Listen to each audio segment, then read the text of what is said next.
네, 자 이제 그 제31강 연금소득과 기타 소득인데요. 여러분 교재는 278에서 283페이지까지입니다. 이게 이제 마지막입니다. 여러분들 그 이론에 관련된 거 소득세도 마지막이지만 전체적인 이론은 이걸로 끝이고요. 다음 시간부터는 이제 실무로 들어갈 겁니다. 자, 우선 연금소득 및 기타 소득이 그 출제 분석을 보니까 총 13회 시험 중에서 26문제가 출제됐는데 그 중에서 이 단원에서 9문제가 나왔습니다. 출제율은 35%고요. 가장 많이 나온 건 기타 소득의 종류를 알고 있는지 모르는지. 이게 5문제가 나왔습니다. 그 다음에 기타 소득금의 과세 방법, 분리과세냐 종합과세냐 그 구분하는 겁니다. 연금소득 공제에 대한 문제가 한 문제 나왔었습니다. 그래서 자 지금부터 한 문제씩 한번 들어가 볼까요? 베이비붐 세대라는 게 58년부터인가 64년가 아마 그렇게 되는데 저는 이제 끄트머리에 있습니다. 끄트머리에 있는데 어쨌거나 지금 참 골치 아프게 생겼죠. 그렇다고 이분들한테 오늘 뉴스 보니까 OECD 국가 중에 노인 빈곤율이 우리나라가 1등이랍니다. 자랑할 게 없어서 요거 1등 하는데 그렇다고 요 노인분들 최저생계비를 좀 올려주자니 문제가 되는 게 젊은 사람들이 세금을 더 내야 되고 그래서 요즘은 좌우 갈등만이 아니고 좌파 우파만이 아니고 이 노인과 젊은 사람들의 갈등을 언론에서 좀 부추기는 감도 없잖아 있어요. 그래서 나이 드신 분들에 대해서 막 지하철 무임승차부터 시작해서 뭐 연금 문제 기타 등등 어쨌거나 젊은 사람들이 보기에 원수 보듯이 보는 그 사회적 분위기 만드는 거 요건 아니라 보고요. 그래서 제가 자원봉사하지 않습니까?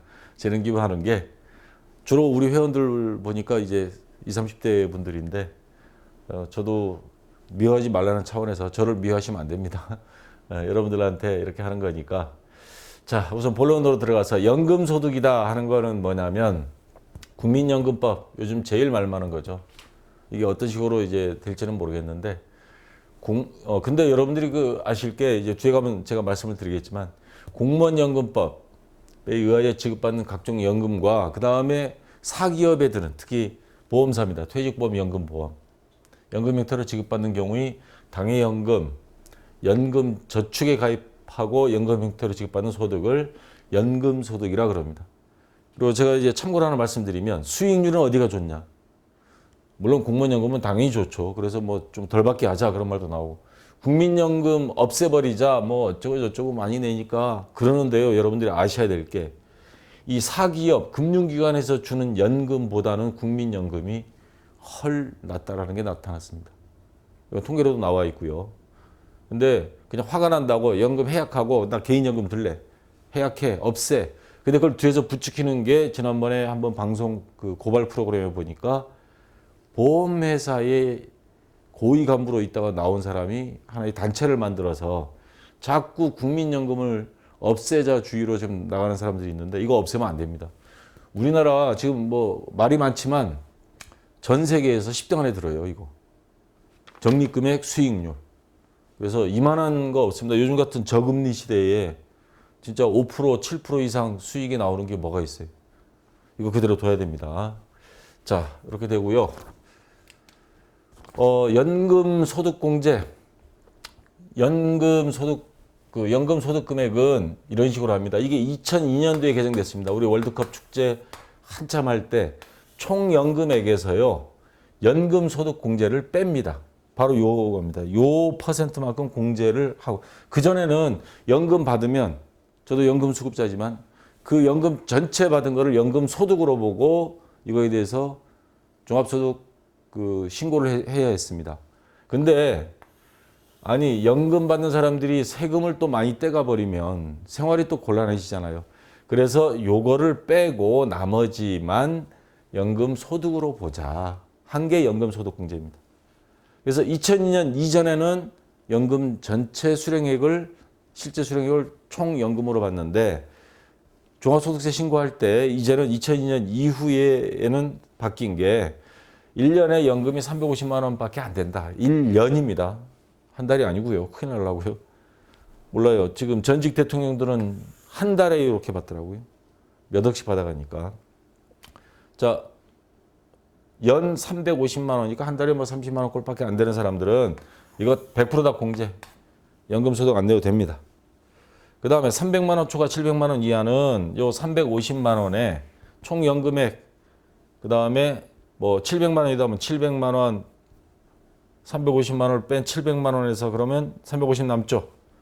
그럼 그거에 대한 40%. 그러면 그 금액을 또 더해서 빼주고. 그래서 쭉 내려와서 1,400만 원 이상 받는 사람은 총 630만 원 기본적으로 빼주고 총 연금액이 예를 들어서 뭐 3천만 원이다. 그럼 3천만 원에서 1,400 뺀 1,600만 원의 10%, 160만 원을 여기다 더해서 그러면 790만 원을 총 연금에서 790만 원을 빼고 총 연금액이 아까 3천만 원이다. 그럼 뺀 나머지 금액만 연금 소득으로 봐서 종합소득세 신고합니다. 저도 이제 요 강의 끝나고 내일이나 모레쯤 연금 소득 홈택스에 가서 종합소득 신고할 겁니다. 그래서 이런 식으로 계산한다는 거 참고로 알아두시고, 자, 그 다음에 한번 문제를 볼까요? 여러분 교재 290페이지에 나와 있는 문제입니다. 24번 문제인데 50일에 나왔었고요. 다음 중 연금 세법상 연금 소득과 관련된 설명 중 적절하지 않은 것. 자, 1번 보겠습니다. 2002년 아까 이야기했던 말이 나왔죠. 2002년 이전 가입분에 대한 연금 소득은 비과세 대상이 아닌 연금 수령액 전체 금액에서 연금 소득 공제를 적용하여 아까 했던 그 비율대로 공제 있었죠. 계산한다.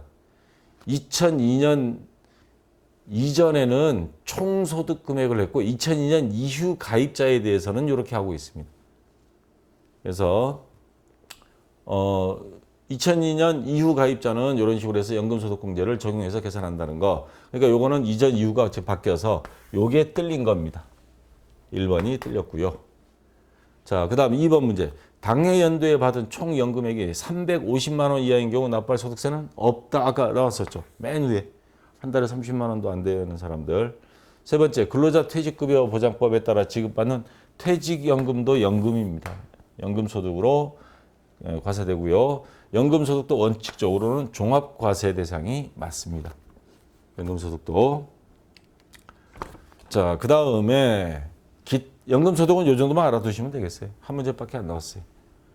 자, 기타 소득이 나머지 8문제가 여기서 나옵니다. 기타 소득이라는 건 이자, 배당, 사업, 근로, 연금, 퇴직, 양도, 소득 외에 우리가 총 7가지 중, 9가지요.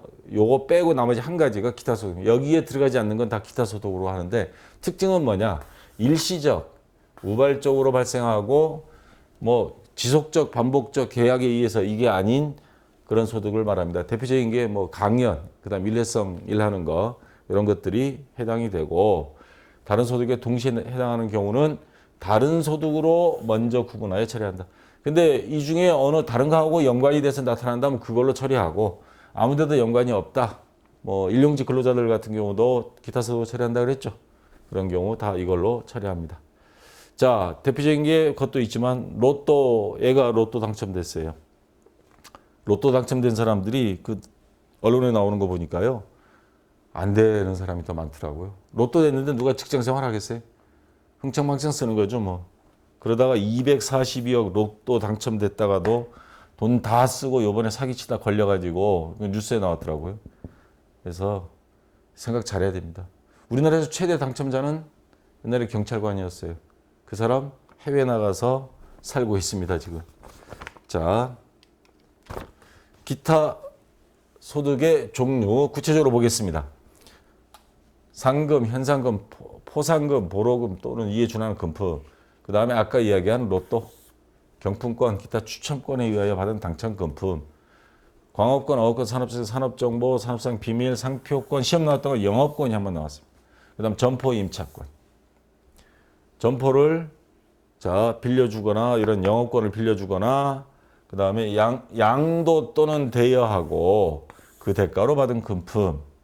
이러한 것들은 자, 일종의 뭐 무형자산들이죠.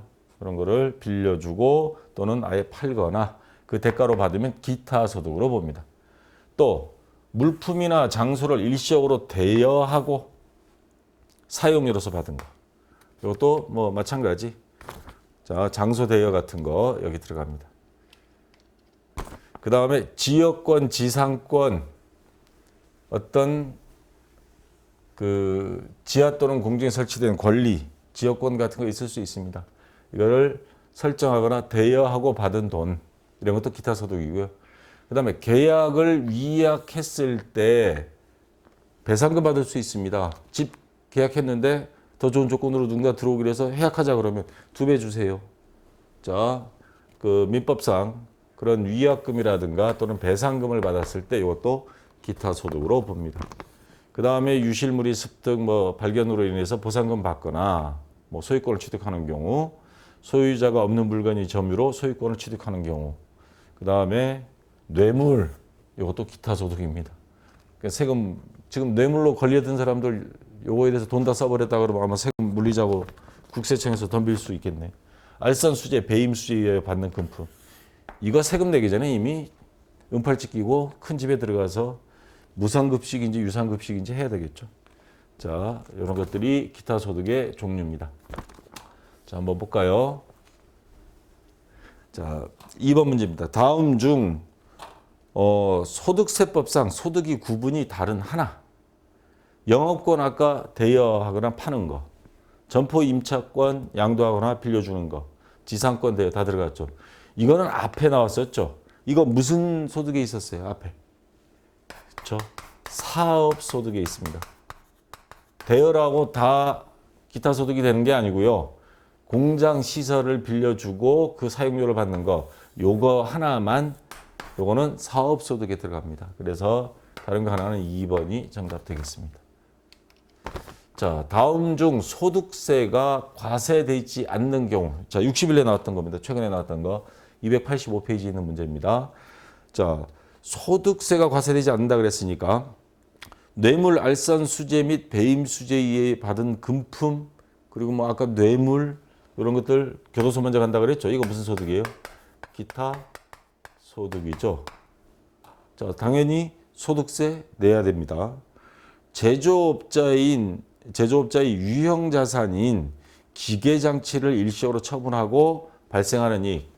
자, 요거 앞에서도 이런 문제 나왔습니다. 제조업자가 유형 자산이 기계 장치를 처분하고 그 시세 차익을 얻었을 때 요거는요. 세법상의 소득세로 나열되어 있지 않습니다. 그렇다고 요 이익을 얻었는데 우리나라는 이익 생기면 다 세금을 내야 된다.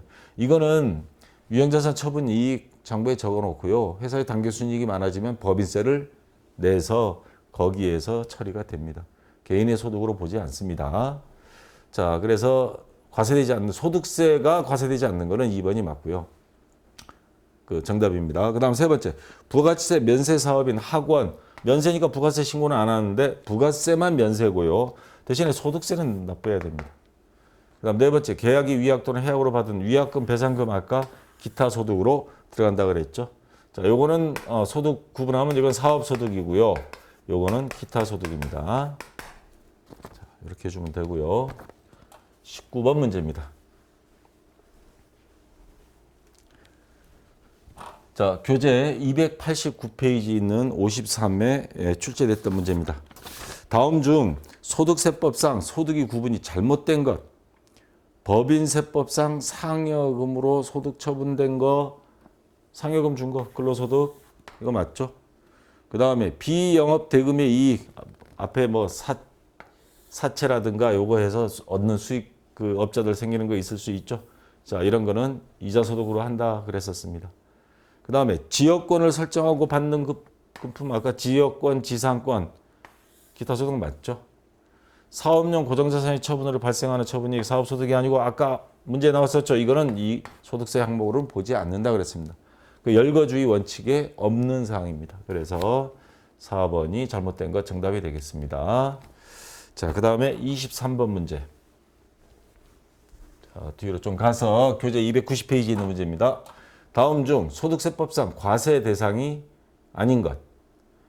제조업자의 유형 자산인 기계장치 처분 또 나왔죠 이거. 이거 자주 나오는 거 알겠죠? 발생되는 1억 원이 매매 차익 이거는 나중에 당기순이익을 해서 법인세에서 내는 거고요. 자, 그래서 이게 정답이 되는 거고 급여 이거는 뭐예요? 근로소득 학원 사업으로 인해 이거 사업소득이라 그랬죠? 복권 당첨 이거 기타 소득. 자, 이제 조금 여러분들 눈에 익어가죠. 자꾸 보니까. 그래서 1번이 정답이고요. 자, 기타 소득 금액은 어떻게 과세를 하느냐? 총수익 금액에서요. 앞에서 우리가 배웠던 필요 경비를 빼줍니다. 그리고 종합과세와 분리과세에서 분리과세라는 건 뭐예요? 원천징수에서 그거 한 번 낸 걸로 끝내는 거. 종합과세 신고할 때는 빼도 된 대표적인 게 복권 당첨금. 한꺼번에 그냥 뗍니다. 나중에 내는 게 아니고. 나중에 대도 된다 그러면 그 돈 갖고 튀어버리죠. 3억 이상일 때는 30% 떼고 3억 이하일 때는 20%. 아니 나는 절반 떼도 좋으니까 하나 됐으면 싶은데. 자, 그 다음에 무조건 분리과세 항목들입니다. 지금 여기 나와 있는 거. 서와 골동품이 양도로 발생한 소득은 그때 세금 떼고 나머지만 갖는 거고요. 그러니까 여기 있는 항목들은 떼고 받는다고 생각하면 됩니다. 기타 소득 금액이 연 300만 원 이하 요거 자주 나옵니다.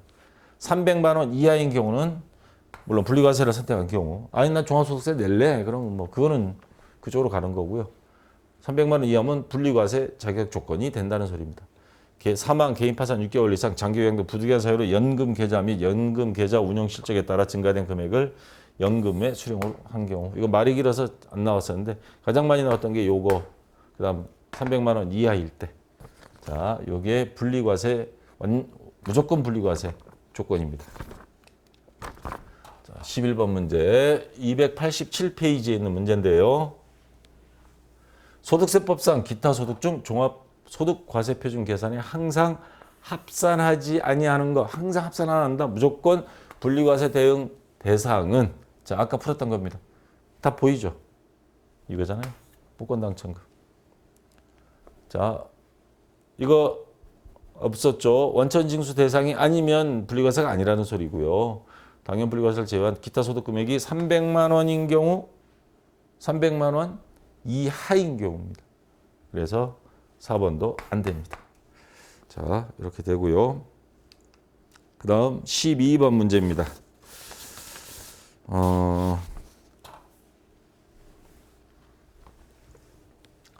57회에 나왔던 건데 287페이지에 있는 겁니다. 과세 최저한을 초과하는 기타 소득금액. 과세 최저한 아까 기준이 얼마라 그랬어요? 300만 원. 300만 원 이하가 아니고 이건 초과하는 겁니다. 300만 원 넘어버렸어. 기타 소득금액 중 원천 징수되지 않는 것. 300만 원은 넘었지만 원천 징수 안 된다. 그러니까 분리과세 개념보다는 주면서 원천 징수 미리 빼고 주는 그런 기타 소득 3개가 있고 원천 징수 안 되는 거 하나가 있다는 소리입니다. 분리과세냐 아니냐 그걸 따지는 거 아닙니다, 지금. 자, 원래 300만 원 넘으면 분리과세는 안 되는데 분리과세 안 되는 것 중에서 원천 징수를 그래도 하는 게 3개, 안 하는 게 하나 있다는 소리입니다. 자, 일시적인 봉사료 지급 금액. 봉사료 일시적으로 하는 거는 원천 징수 다 떼갑니다. 언제 볼 거라고. 안 올지도 모르는데. 자, 요거 원천 징수 다 떼고요. 그다음에 계약금이 위약금으로 대체되는 경우, 자, 그 위약금 같은 거는요, 이거 원천징수 하지 않고 종합소득 신고할 때 그때 가서 기타 소득으로 잡아주면 됩니다. 이거 원천징수 못하죠? 아니, 위약금 무는 사람이 당신 세금 원천징수 빼고 줄게. 이거 상황을 한번 생각해 보세요. 될 수가 없는 거죠. 자, 지역권을 대여하고 받는 금품, 요거 대여하면서 원천징수 요런 가능합니다. 복권 당첨금 원천징수 당연히 은행에서 해버리죠. 자, 요런 것들은 이제 원천징수 3가지는 되고 위약금 같은 거는 원천징수가 안 됩니다. 자, 소득세법 시행령에 127조에 이거 나와 있는 사항입니다. 그래서 여러분들이 잘 생각하시고요. 그 다음에 16번 문제입니다. 288페이지고요. 자, 다음 중 소득세법상 반드시 종합소득과세표준 확정 신고를 하여야 하는 자는 누구인가? 네 가지 사람이 나와 있습니다. 이 사람 중에서 종합소득 신고를 해야 되는 사람. 자, 그러면 분리과세인 사람이 셋 있고 종합소득 할 수밖에 없는 사람이 하나 있다는 소리입니다. 연봉 4,500만 원인 근로소득만 있는 자, 이 근로소득이죠. 근로소득은 우리 어떻게 해요? 1월 달에 분리과세에서 먼저 신고하고 다 끝내버리고 5월 달에 종합소득 신고할 때 안 하죠. 자, 이거는 맞습니다. 그러니까 정답이 아니란 소리입니다. 근로소득이니까. 그 다음에 밑에 총수익 금액 7천만 원인 보험 모집인, 자, 이 사람도 근로소득입니다. 그 다음에 국내 금융기관 정기예금에서 발생한 이자소득 1,800만 원 있는 자, 자, 2천만 원 이하인 경우에는 이자소득은 앞에서 우리 배웠는데 여러분들 아마 잊어먹었죠.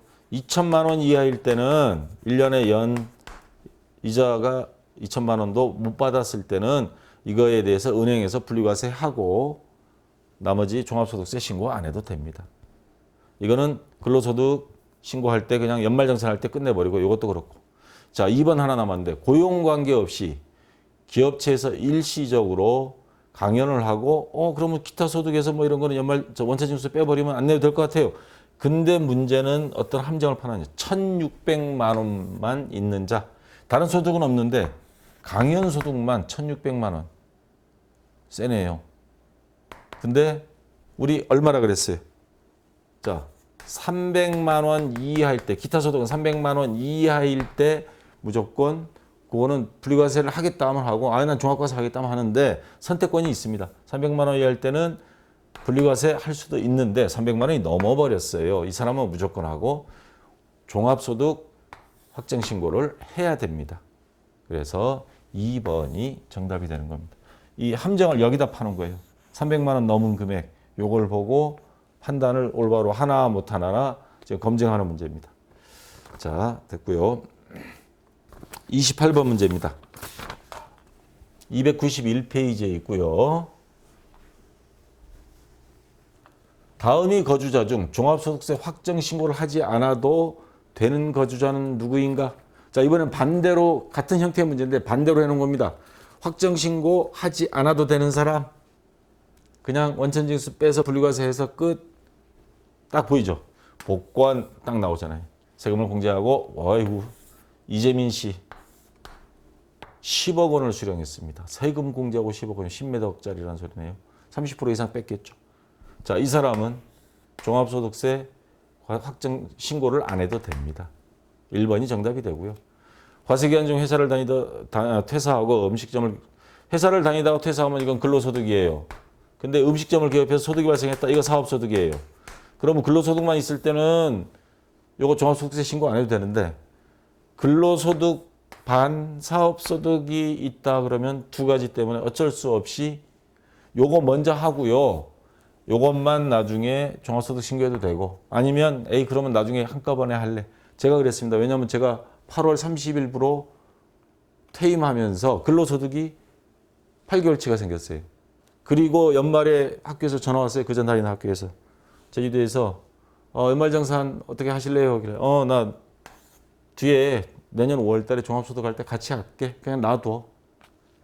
그래서 요거 두 개를 저는 여기서 인세 받은 게 또 있어서 그 사업소득이 있으니까 두 가지 이게 딱 저의 경우입니다. 해서 종합소득 작년에 신고했습니다. 그때 얼마 냈더라? 거의 한 200만 원 가까이 낸 것 같은데. 소유 중인 상가에서 임대소득이 발생한 서영춘 씨. 이거 당연히 기타소득 내야죠. 개인사업을 영위하는 사업소득이 발생한 사업소득, 종합소득 신고해야 됩니다. 자, 그래서 사업소득은 이거 분리과세가 안 되는 거죠. 자, 28번까지 다 됐고요. 1번이 정답이고. 자, 이제 소득세도 끝났고 이론도 다 끝났습니다. 진짜 고생 많았습니다. 어쨌거나 이론은 15문제 이거 2점씩 해서 30점밖에 안 되는데, 야, 강의를 이렇게 이 많은 거를 30일간까지를 공부를 해야 되나 하지만 사실은 요 30점으로 끝나는 게 아니죠.